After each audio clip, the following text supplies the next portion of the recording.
Hey everybody, Coach Joby here, and today I'd like to share a little bit about how your fueling in an Ironman, and a half Ironman for that matter, can make a significant difference in your overall race performance. Uh, Really, Ironman, it's a test of your fitness, of course, but it is also a test of your metabolic fitness, and it's a game of who can hang on to the intensity through the end. If you've ever done an Ironman, you know that the slowdown that can happen in an Ironman is pretty significant. And those athletes who don't slow down, who are able to stay steady or minimize their slowdown all the way through the end, usually have a great result. And so there are general nutritional guidelines that definitely help. But when we work with our athletes who opt for the inside testing to help dial in intensities and race wattages, it can really allow us to get very precise with what we are doing. So if we look here, this is the profile for an athlete, Trevor, who at Ironman Texas in just last week in 2022, Ironman Texas, he qualified for Kona. That was his long, far away goal, distant dream. He wanted to qualify for Kona when I first started working with him, and he had a great race at Ironman Arizona in 2021. And this past week, he was able to have another amazing performance, and he punched his ticket to Kona at Ironman Texas. So congrats to Trevor. And he definitely worked hard. He definitely put in the work, and he has the results to show that. So what I'd like to do right now is just to show you our plan of attack for fueling, and what we wanted to do with Trevor so that he could come off of the bike ready to run. And as I said before, the goal is to, as best as we can, we want to minimize slowdown. And one of the reasons athletes slow down, assuming that they're trained and they have the fitness, one of the reasons athletes slow down is because they're running out of fuel. And so with Trevor, we wanted to make sure, and this is for any athlete for that matter, we want to make sure that we're not depleting our glycogen stores too early. So let's take a look at his race target here. So this chart shows, if we look here at intensity on the x-axis, as we go up in intensity, if you look down at the bottom, you can see at the wattage range that I'm scrolling past, you can see the metabolic demand, the demand as far as carbohydrates and fats. So one of the key intensities, one of the things that we've done with Trevor over the last 2 years is improved his crossover point, the point at which his body starts to burn a higher percentage of carbohydrates. And this, we tested him a week and a half before Texas, and this is where he was at. His crossover point was at 238 watts.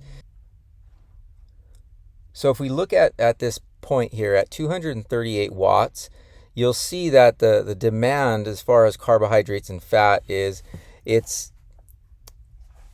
comes out to about 900 calories total at that intensity, but 450 calories of that is coming from carbohydrates. Now, our bodies, and everybody's a little bit different in terms of what they can stomach and what they can handle, but what our muscles can use, for the most part, is at the upper limit is approaching 90 grams of carbohydrates per hour. So that's about 360 calories per hour that can be used in the muscle for cycling. And knowing that, and that's the number that I go off of, and knowing that, assuming that Trevor is fueling at 360 calories per hour, and keep in mind, not all athletes are able to handle that, but assuming that he's fueling at 360 calories per hour, if he rode at 240 watts, 238 watts, that would, every hour, that would create about a 90 calorie deficit. So for easy math, let's just say 5 hours. So after 5 hours, that would be a 450 calorie deficit that he would go into the run with. Now, we only have a limited available store of glycogen, and if you start depleting that too soon on the bike, that is going to spell problems on the run, because typically for most athletes, and almost every athlete that I've worked with, we can handle more calories on the bike than we can on the run. And the metabolic demand of running is still very high. And so we know that on the run, we're going to deplete glycogen at a pretty rapid rate. And so we need to give ourselves the best chance possible. And for those of you who have done an Ironman, you know that a lot can happen from miles 13 on. And so our target for Trevor, we wanted to pick a wattage that was going to be realistic to fuel. So from his past races and his training experience and what he has done, and what I know about Trevor, is 350 to 360 was about what he was going to be able to take in. So what we do here is we look down at the power that's going to create a demand of 360 calories of carbohydrates per hour. And so if we go over here, that puts him right at the very edge of his fat max. That is 221 watts. So in the perfect world, in the ideal scenario, if Trevor rode at 220 watts and consumed 360 calories per hour, he would get off the bike without going into any kind of deficit, and he would have his full stores of glycogen available to him. And so that was our target.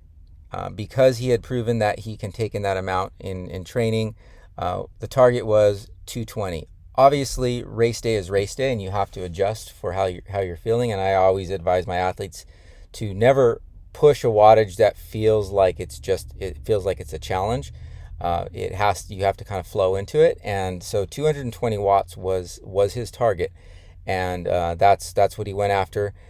His fueling intake, his plan was 360 calories per hour.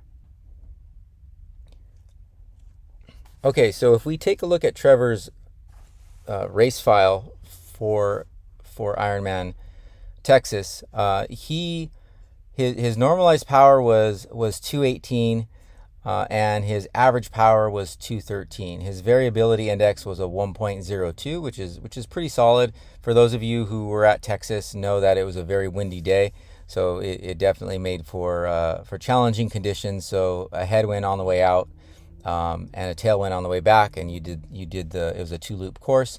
So his normalized power was 218, pushing for the bike ride, and his average was 213.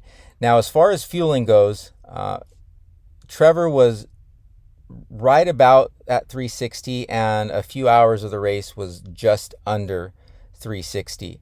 And so he took in the required fuel, he took in what he needed, and the result is he was able to run well off of the bike. So he had a 450 bike split, and his run split was a solid run split at a 326 for his run split, and that was enough to give him a spot and allow him to qualify for Kona.